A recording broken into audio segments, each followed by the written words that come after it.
さんに頼まれてきた。もう死んだ。まるであのまま溶けてなくなってしまうような。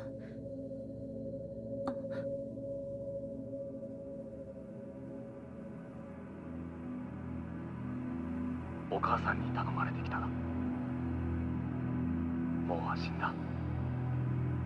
これを。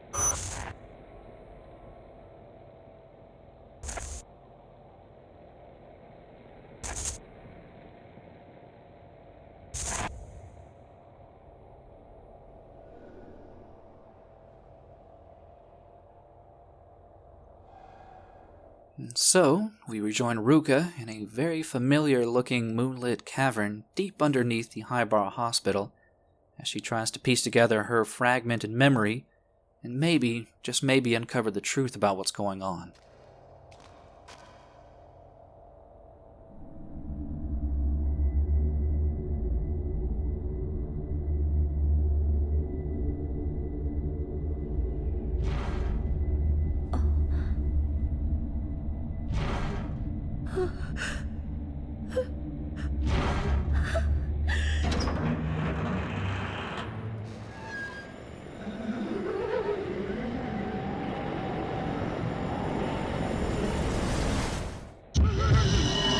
Seems, though, that before we make any real progress in this underground area with Ruka, she is going to have to deal with two very familiar spirits that, quite honestly, we have fought quite a few times at this point. And, well, they still don't have any additional tricks, and in fact, the third member of this trio does not seem to be here, so this fight is actually a bit easier than what we have encountered before. It also helps that, honestly, Ruka is a little bit more powerful in regards to her camera obscura when you compare it to Masaki. So yeah, she makes pretty quick work of them.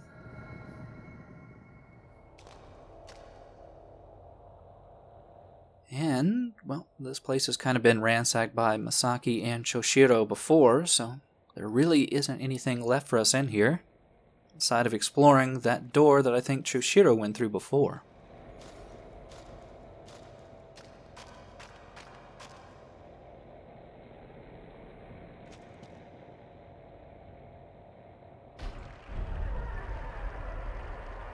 Which, as you might recall, led us further deeper into some tunnels.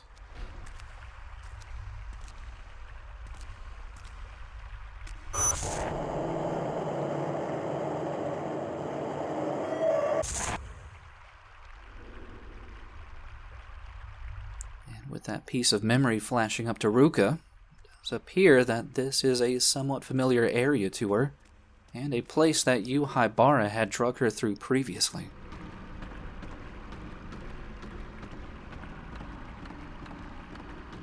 You might recall, though, that we were not able to make too much progress down here with Choshiro due to this cave-in. But considering that we are playing a bit more of a waifish figure this time around, we might actually be able to make our way through this tiny hole.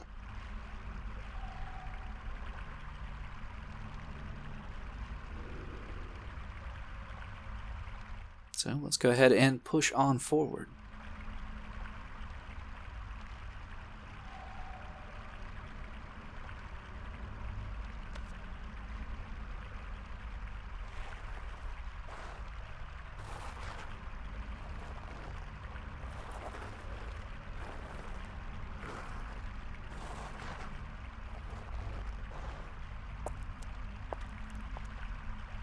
Make our way fully into an area known as the Rogutsu Tunnels.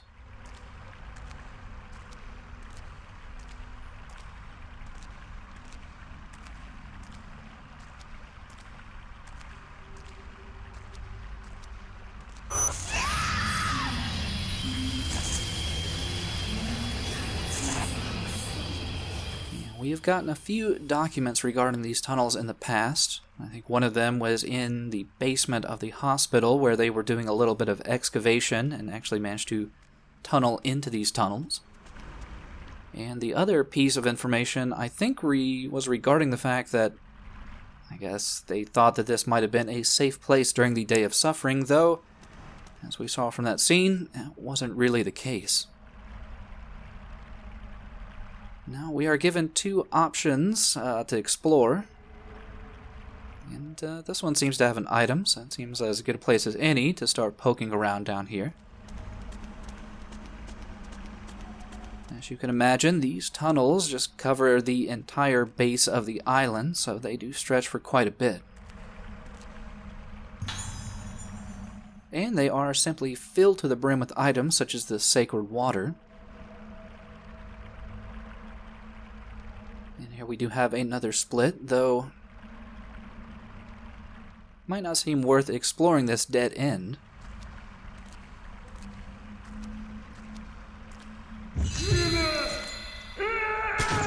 But it is usually a good idea. Not only is there a good chance you might find a vanishing ghost, but more often than not, there usually is an item waiting.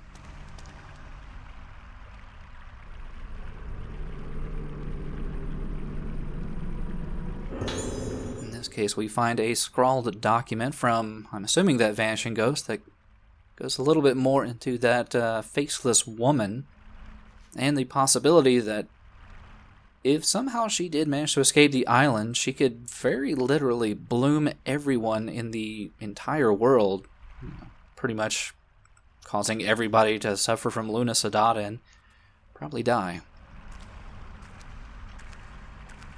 Definitely a pretty grim idea, though I don't really know feasibly how that could possibly happen. Unless maybe someone brought the mask off the island.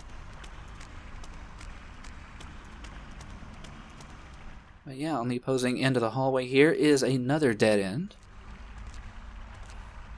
And much like the opposing dead end, we have another vanishing ghost. Though instead of an item accompanying this one, instead we have to fight a hostile version of the vanishing ghost we just fought. Yet again, though, this is a spirit that we have fought many, many times before. Not really that difficult to deal with. The real problem with any of the fights we're going to get into in the tunnels down here is just the fact that they're tunnels, so they are all very narrow and, well, it'll be kind of difficult to get fully charged shots or even, full fatal frame combos. So some of the fights, though they are a bit simple, can kind of drag on.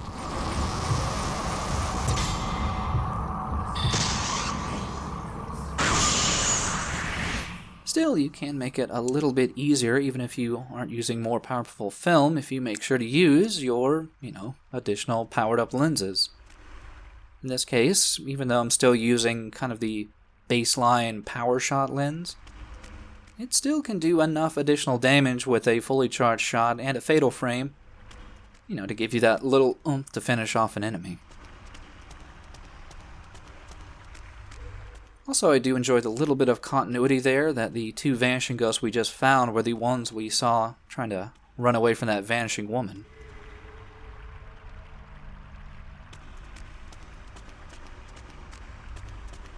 Yeah, something strange you might have heard just now is the fact that we did manage to uncover an item here. And yeah, there is a little bit of bugginess in the tunnels down here where our flashlight will sometimes manage to uncover items through walls, and occasionally we will get, item filament feedback for items that are not really in the passages that we are currently in, so it can be a little bit confusing to find some of the items down here. But I will say, for the most part, I really do enjoy this underground aesthetic here. Really brings to mind some of the later areas in Fatal Frame 2 when you went under the village into the deeper, ritual areas. indeed kind of makes you question just exactly what they were doing down here. I mean, there was the idea kind of floated around that this might be something of a sacred place or a safe area away from, I guess, Luna Sedata. But it's just not really clear why or how.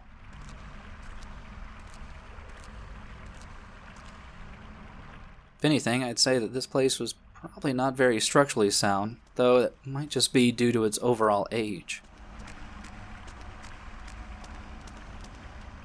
So we do have a few options of places to go, but I think pressing further down might be the best course of action.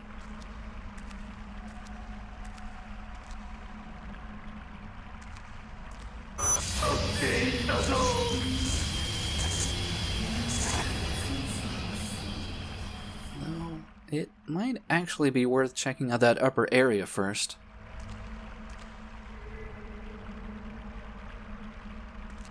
Though it's also worth picking up pretty much any item that you find down here, though some of them are a little bit harder to unlock.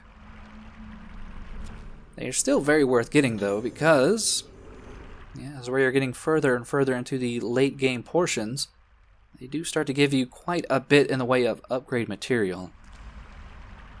And it's definitely going to be necessary because the fights are only going to be getting that much harder.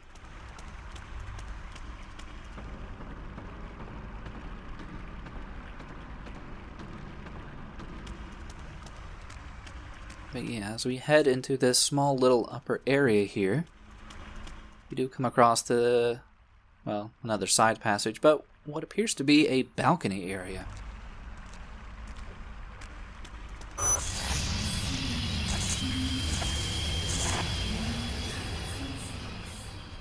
Where it looks like something of an amphitheater, maybe. Some designs on the wall. Definitely will be something of interest to get down there, though. My doll sense is tingling. And this particular doll isn't that difficult to miss as long as you do explore around. Yeah, she is a little spelunker.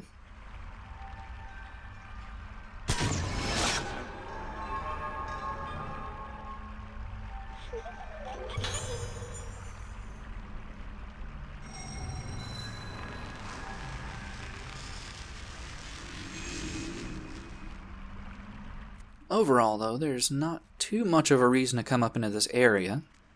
It ends up just kind of looping around to the other set of stairs that we saw previously.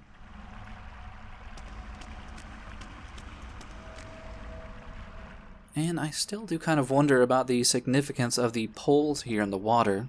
Maybe they are markers for something, or I don't know. I think they do have something, a little bit of writing on them, but it's really difficult to make out. They're pretty low resolution.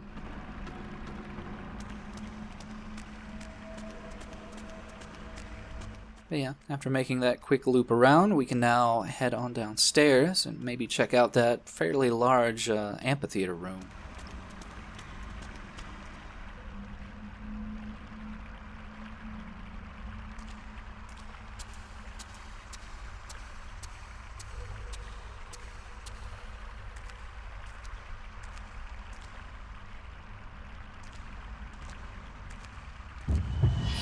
You do want to be careful, though, because even though Masaki was able to fight the faceless Sakuya, Ruka still does not have that ability just yet. So anytime that Ruka still runs into Sakuya right now, she's still going to be invulnerable, and I think will pretty much instantly kill us if she does manage to grab a hold of us. Still, she has the same weakness as she has previously had, in that if you do just kind of run back to a previous room, she will despawn. And there was a couple of reasons I didn't just rush forward into the next area. And that's because in this amphitheater, we do find an item embedded into the wall here. And much like in the previous room, it is another fairly large cache of blue crystals.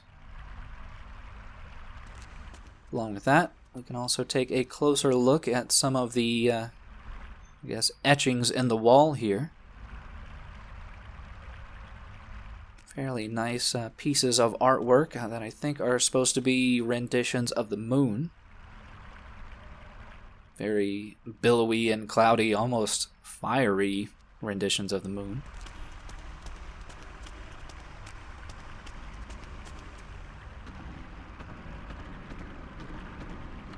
And yet again, they might be talismans to ward off the Luna Sedata, or just indications about whatever rituals they might have done in this underground area, considering it was attached to that room where we saw, the young group of girls just staring upwards into the moon.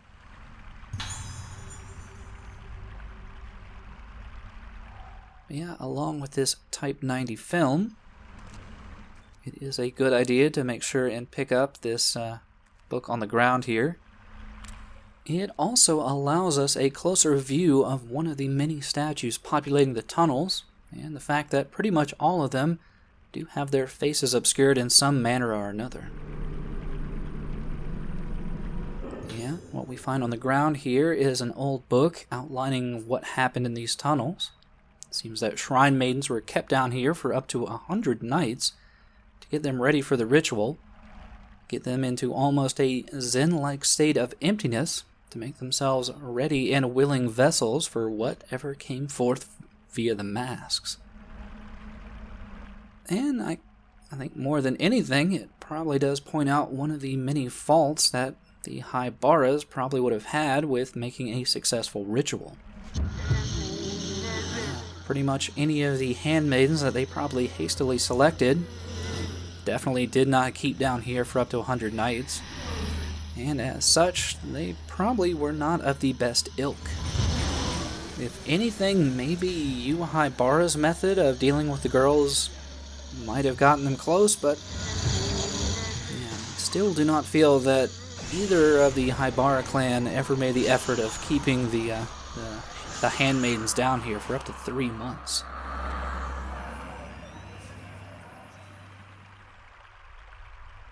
And actually, in retrospect, it's a bit harrowing to think about the fact that, they probably kept preteen girls trapped down here for 2 to 3 months at a time to get them, ready and willing to be vessels for undead spirits from the afterlife.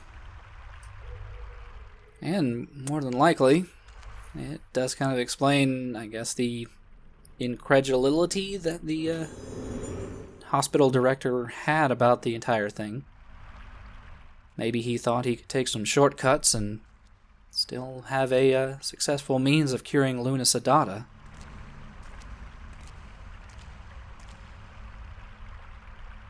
But it is actually pretty calm and peaceful down here.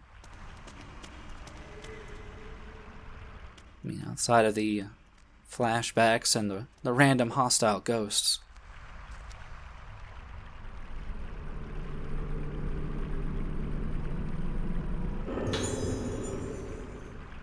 Yeah, in this particular document, I think the one thing we can really ascertain from it is that the only real way to determine if you live or die is what you see in the mask, or what, is reflected in the mask after someone blooms. Maybe it is some reflection in some part of the person wearing it, though, I don't know. We don't really have a negative view of Sakuya Haibara.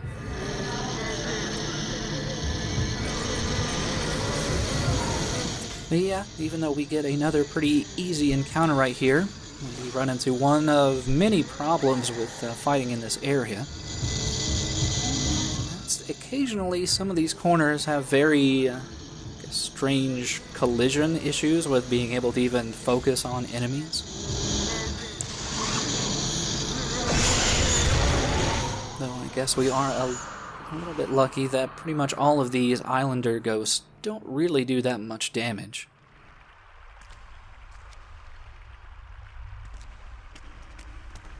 And I will say that even though it does seem a bit repetitive to have to fight all of these Islander ghosts constantly down here, it does kind of fit thematically with the area. I mean, there'd be no real reason to run into any patients down here.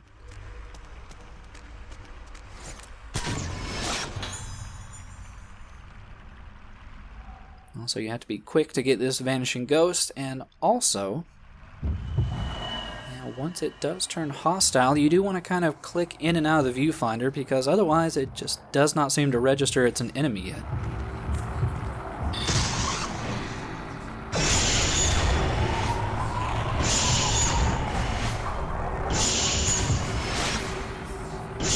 But yeah, I do appreciate that. I mean, even though the game doesn't have a lot in the way of enemy variety, I mean, the models are different, but most of the enemies kind of react kind of the same. They at least always do fit the given area. Like, a nurse will be in the nurse's station or patrolling the wing of the hospital where she was assigned, or these islanders who got trapped down here during the Day Without Suffering. Well, that is who we primarily fight down here.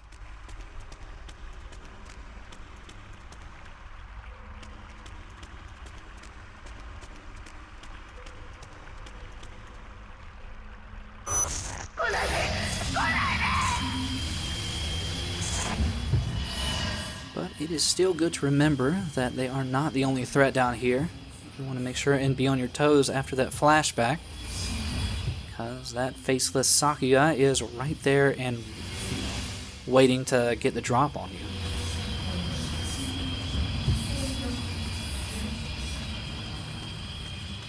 Yeah, she is yet again very easy to avoid if you are quick on your feet and just run a little bit ahead. And you do want to make sure and backtrack, because there is at least one very nice item in the pathway where she was previously.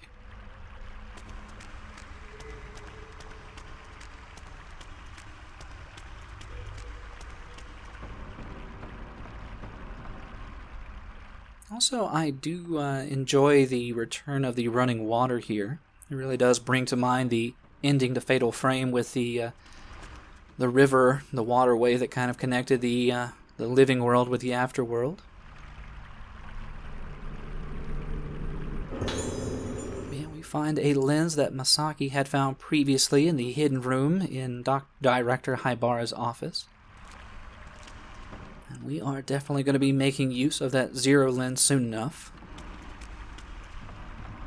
Though before we do that, I do want to make sure and pick up the item that we saw via the filament on the other side of the wall there.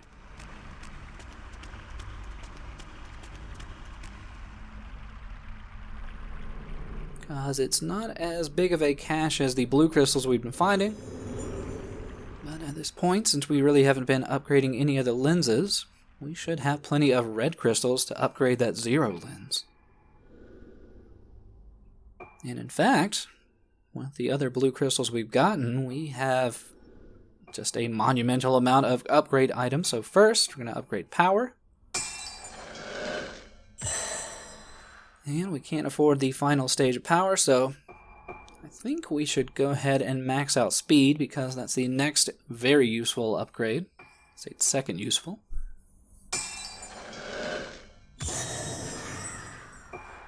And we have 5 left, so it's not really that useful, but we can go ahead and upgrade reload.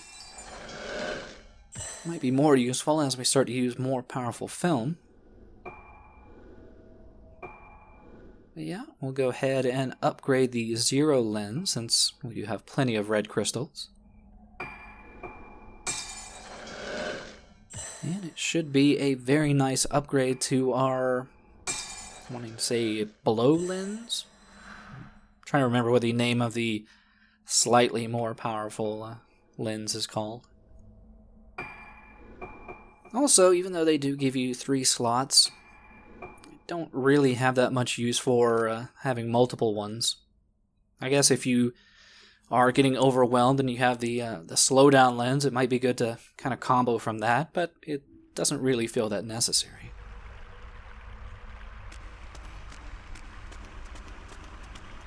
And now I feel like we are sufficiently powered up. And, well, I mean, overall, I think we've been overcoming this tunnel of, trials and tribulations pretty well.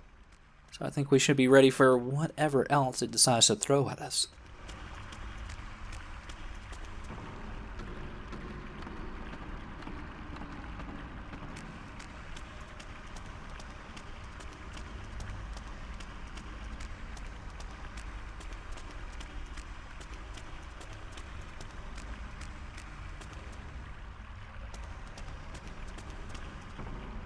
Just suppose in the end, it's actually a bit curious that all the islanders seem to have been running back towards the cave that we had left. So, kind of seems like wherever we're heading seems to be closer to, I guess, the epicenter of the danger.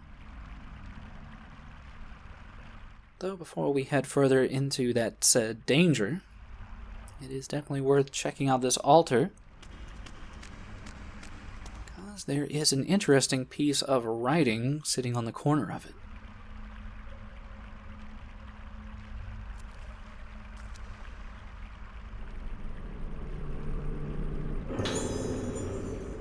Now for this particular entry, I'm going to assume that this was written by Dr. Asso when he had originally visited the island to not only get more information about the ritual that occurred on the island, but also to inevitably make improvements on the camera obscura.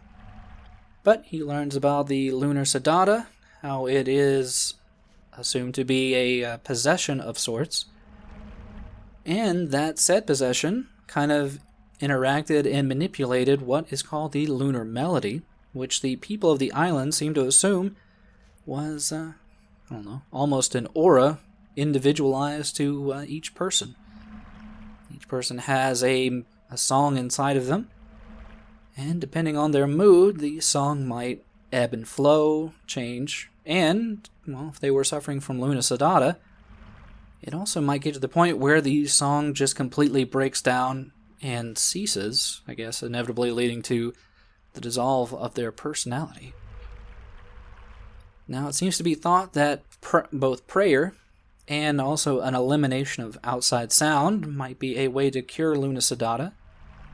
And I guess that could also explain why people might have thought the fairly quiet tunnels down here might have been a safe haven from blooming or suffering from Luna Sedata. But yet again, it's probably not an exact science with these archaic rituals. You just kind of sometimes had to hope that the stars align and the moon's in the right formation, and cross your fingers.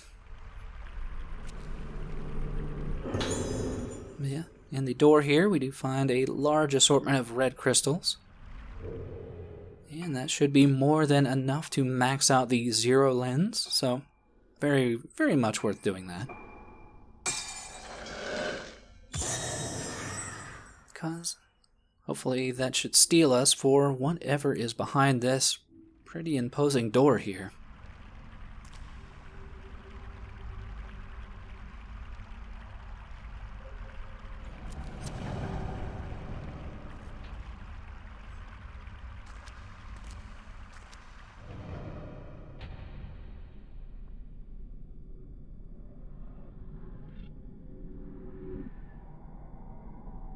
Probably not quite what I was expecting. It seems like we have overcome the tunnels, and now it's pretty much a straight shot back upwards. It's just from the look of the architecture of this hallway, don't assume that this is something that was built along with the hospital or its general facilities. This is probably something that has been on the island for quite some time.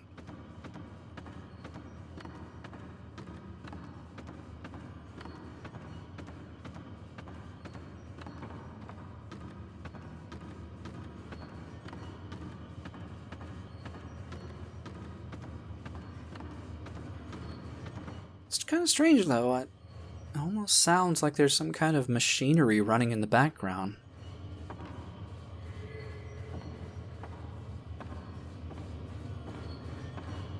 Yep, before you make your way further upwards, it is a good idea to stop in this bit of rubble here. As you can find an invitation to the Kagura. Get some, I guess, information we already kind of known, which was that the doors to the Eclipse Hall are closed off during the Kagura, but we kind of learn why everybody was wearing masks that we've seen so far that were islanders.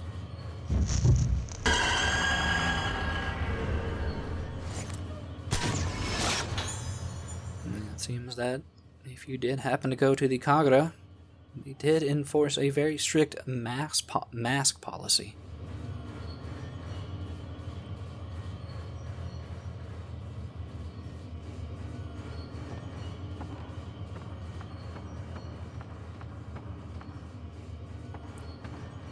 So it's a bit hard to tell how much distance we've made upwards via those stairs. It definitely seems whatever is going on in the background has gotten very much louder.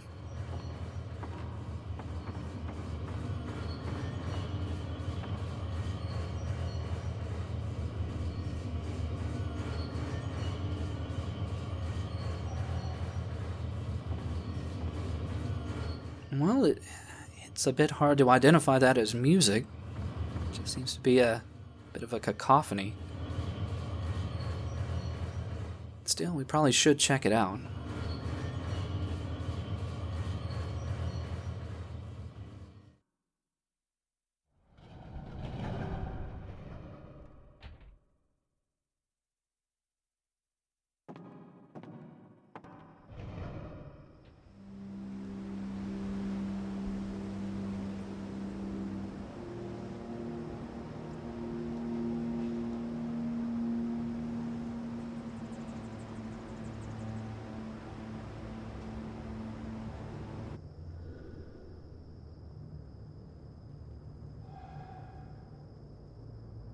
And I think we finally get an impression of where all those islanders might have been trying to run away from. It's a place that we've seen quite a few times in visions and even in a few very grainy films. It's the stage where the Kagura was held. And speaking of films, it's actually a really nice minor touch here. But on the edges of the stage, we do find a few old-timey cameras set up, I guess by the Haibara clan, to film this ancient ritual, I guess for, the sake of tourism. The question is, where was that music coming from?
It appears that the Utsuwa and her cadre of handmaidens are still attempting to perform the Kagura, bathed in the moonlight, and for that, well, that means we are going to be in for probably the most dangerous fight in the game so far. We've already fought up to 3 opponents at once, but these trio are a little bit more difficult to deal with if you are not prepared. You can see the handmaiden there, probably not that difficult to deal with, and they don't have that much health, but both the Utsua and the Handmaidens both only attack in grabs, and those grabs do, I'd say, probably a quarter of your health and damage. The other primary problem with this fight is that all three of them kind of always attack in a very coordinated fashion, which means it makes it very difficult to figure out which one you should kind of focus fire on to get in a stun. It seems like all three of them have something of a feint maneuver to make you think that they might be attacking. The Utsua especially is a bit hard to tell, because she will just kind of float in and maybe she will swing down at you and try to grab you, or she'll just do a little dance. But it's at this point that I would highly recommend go ahead and bring out that more powerful film, and hope to God that you made sure to stock up on healing items, because yeah, even the best players are probably going to run into some troubles with this fight. Now, that isn't to say that there aren't some, tells or some tricks to take care of this fight. In fact, probably the best thing to keep in mind are the handmaids themselves, because they do have a very specific tell. And that is the fact that out of the two of them, only one of them will actually ever attack you. That one is always going to be the one that brings their arms upwards. Whenever you see one of them, slowly making their way to grab you, that will always be the one that will try to attack you. The other thing to keep in mind is that they have up to 2 different grabbing attacks. One is a fairly straightforward lunge. The other will have them teleport underneath the ground and teleport over to you to try to grab you at your ankles. As far as I can tell, that attack is really not worth trying to get in a fatal frame, even though I think you can. But yeah, once you do take care of the Utsua, you are then left to take care of her handmaidens. And it's good to remember that there were 5 handmaidens, so even after you take care of the original 2, they will just be replaced by their fellow handmaidens. But I'd say once you actually get down to the handmaidens, the fight is a little bit easier. As I mentioned before, they do have less health, so if you are using the upgraded film, you can probably easily kill them in one 3-hit combo. Especially if you make sure to include, using that newly upgraded zero-shot lens.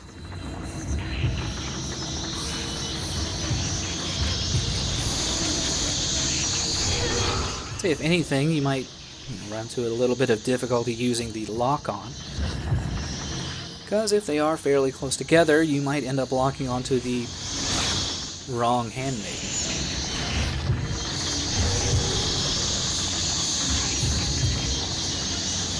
Or I guess they are also called Kanades. As far as I can tell, there isn't really a difference. Though in the game and the literature within the game, they are kind of referred to in both situations.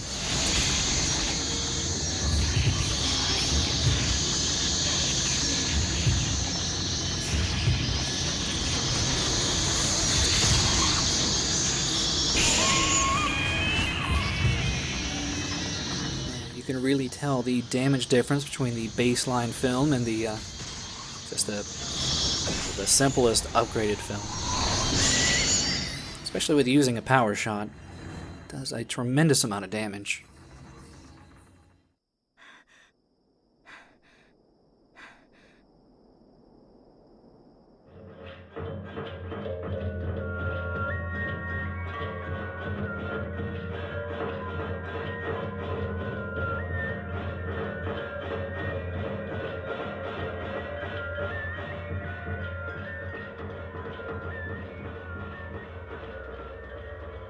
私はあの日祭りの最中に連れ去られ、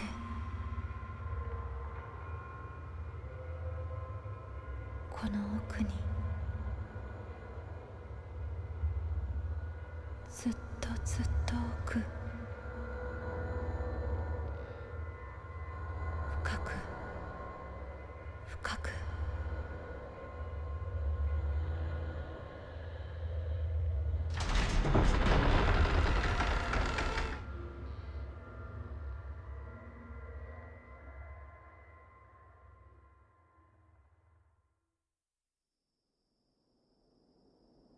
But yeah, it's a number of really interesting atmospheric ideas and tools that they use leading up to this fight.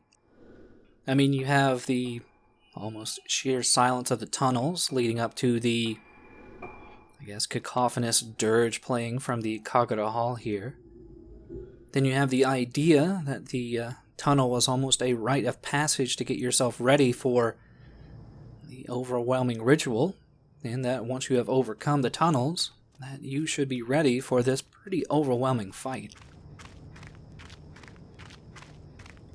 Also, this chapter has been a pretty bit lax on the dolls, and that's because, well, pretty much all the dolls we are going to be getting are going to be in this new area.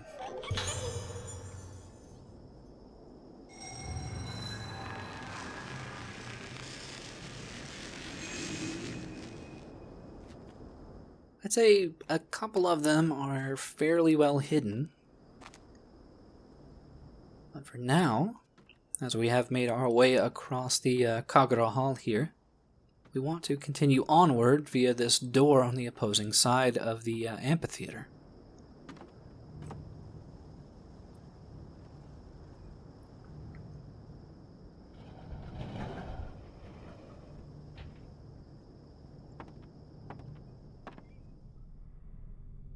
While it does look like a very similar area, it's actually where we need to head to next.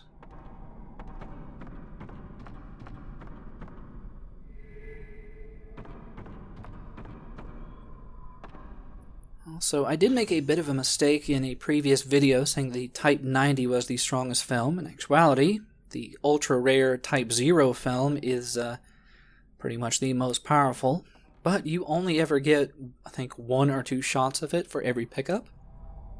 And it also reloads monstrously slow, so you have to be very sure of the shot you are going to make.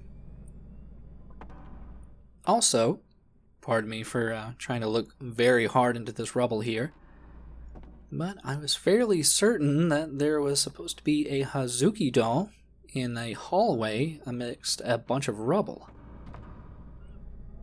And I was just very certain that I was just barely missing it somewhere amongst all these nooks and crannies. But it did help me realize that yet again I did make another bit of a flub regarding some information, and that's in regards to the chime function on the camera. What I have since found out is that the chime does play inside of the game, it's just a little bit subtle. I'm going to see if you can't notice it with one of the forthcoming dolls. But yeah, if there's any other kind of background noise or music going on, it is particularly hard to pick up.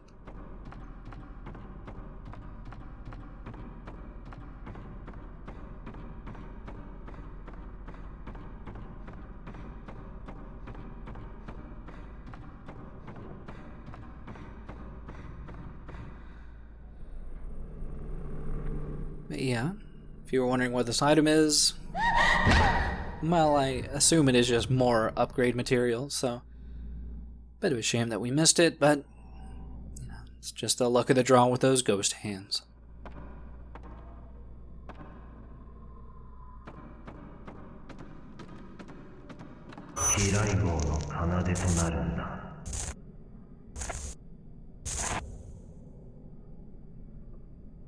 But it seems to have been quite a bit of time since we saw you dragging young Ruka around. And one can only assume that that means that there is something very, very, very important that down this way.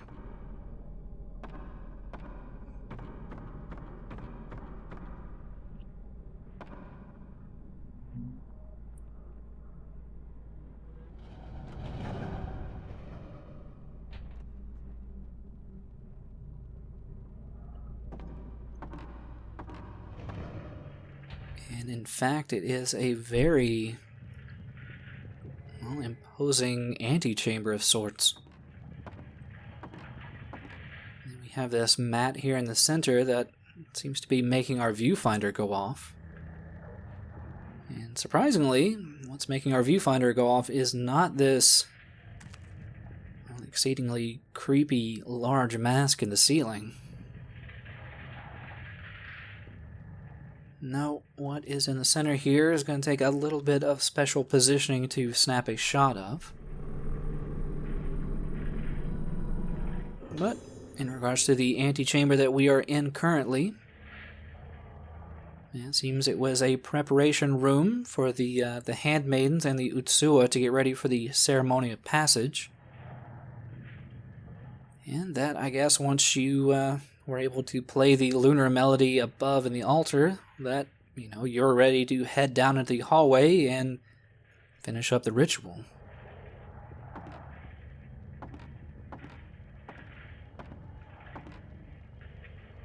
And we have this very strange altar here in the back of the room, which has an odd panel on it that we really can't do anything with. Also, as you can probably imagine, there is a secret passageway hidden behind the altar, but we really just can't do anything with that right now. Instead, I do try my best to line up the shot for the hidden ghost that's in the center of the room.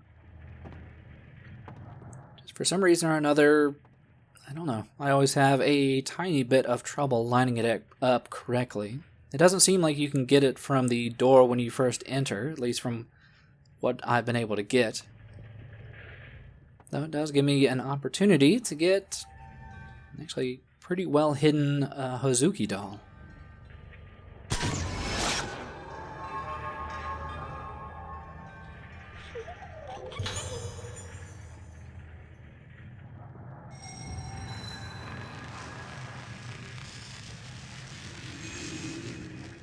Not actually sure if it's maybe supposed to be lying on its head, but try to give another bit of a college try to snapping this picture, and we do finally position ourselves correctly.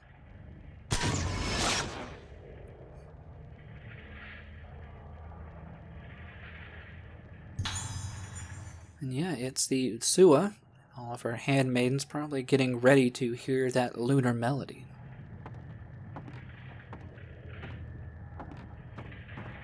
But as this is a dead end currently for us, just going to do a little bit of backtracking back up to the previous hallway. Hope that maybe we can find some other pathway to go in this area.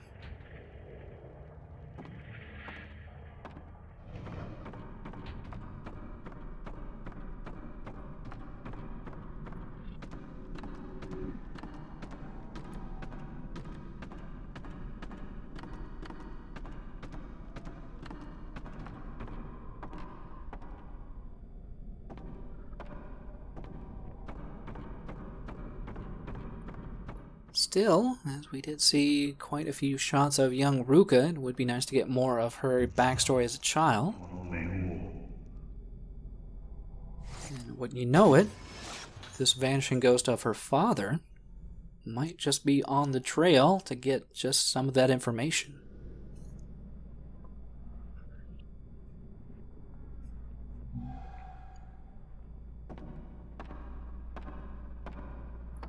Also, word to the wise, you might notice that the filament seems to be getting set off by something nearby.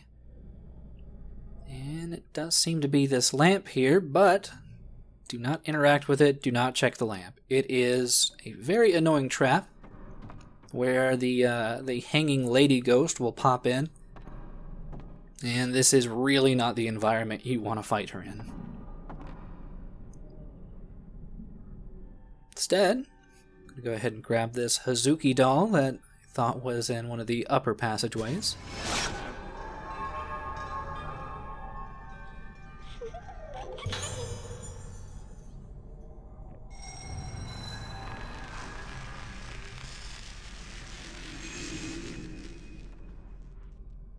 And we'll just continue following the mysterious figure of Ruka's father.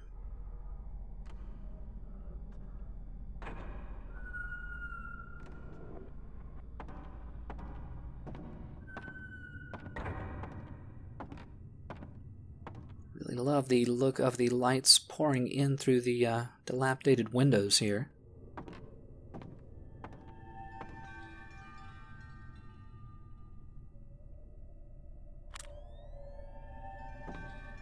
And yeah, can you make out the slight sound of the chime?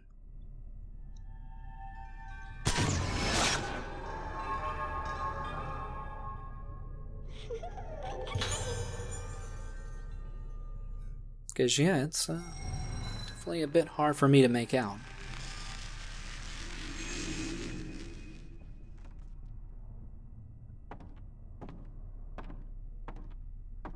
But yeah, I like the ruined look of this, especially long hallway.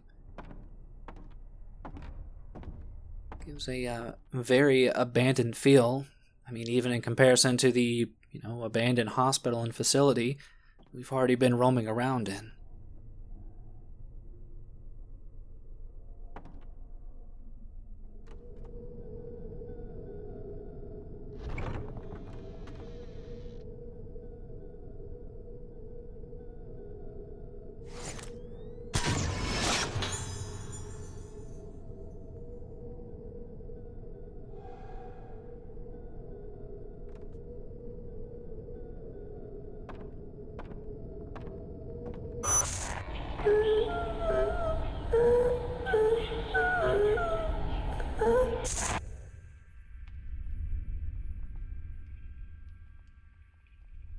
Yeah, we find ourselves in a very special room. Appears to be an altar surrounded by a number of different masks, along with some very powerful film. There was definitely something very dire that was going on in this room.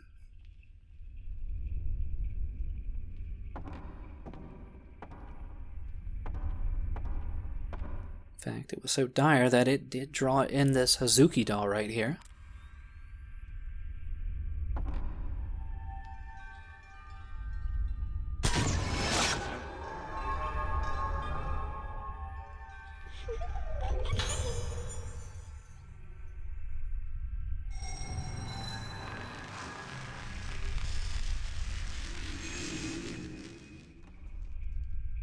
But if you were wanting to know more information about what just, exactly happened in this room and with this altar here,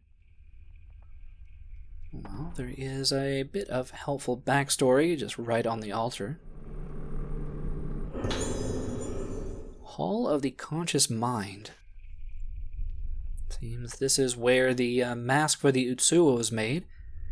And it wasn't just any mask, it was a mask that was made from someone that had either budded or was going through the blooming stages of Luna Sedata. Yeah, it was poured as a mold onto that person's face, and while they were in the throes of just the horrible stages of dementia of Luna Sedata, the mask maker would make said mask from that mold. And that's actually what we see on the altar here in its, cracked state. And we can only assume that the mask maker used Ruka, his daughter, as the probably unwilling subject for that mask mold.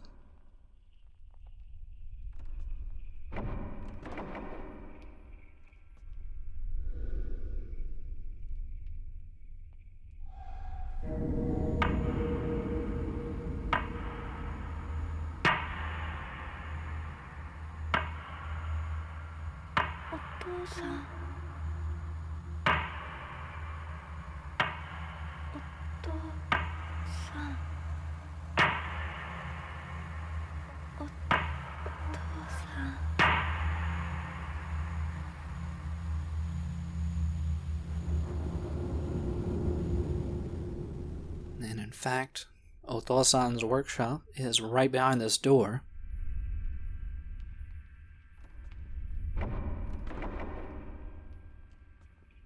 But some, supernatural force is keeping the door shut. And probably in retrospect, that is maybe for the best for right now.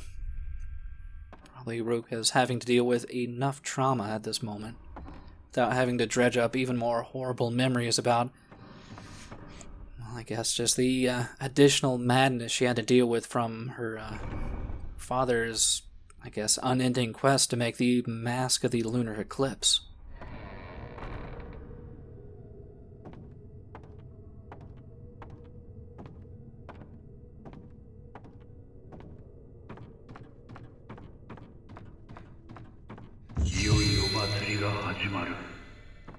And speaking of her father, you do have to be a little bit quick on your feet to snap this picture of a vanishing ghost of him returning somewhere.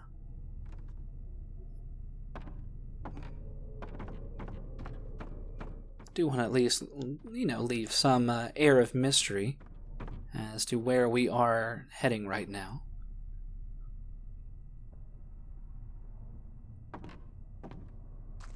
Though before we head in there is one final item to pick up on the side of the pathway here.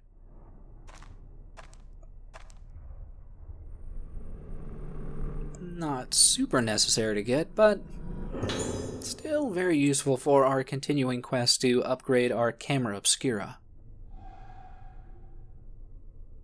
Yeah, with that in our pocket, I think it is time we finally figure out just where Ruka's father was heading in such a hurry.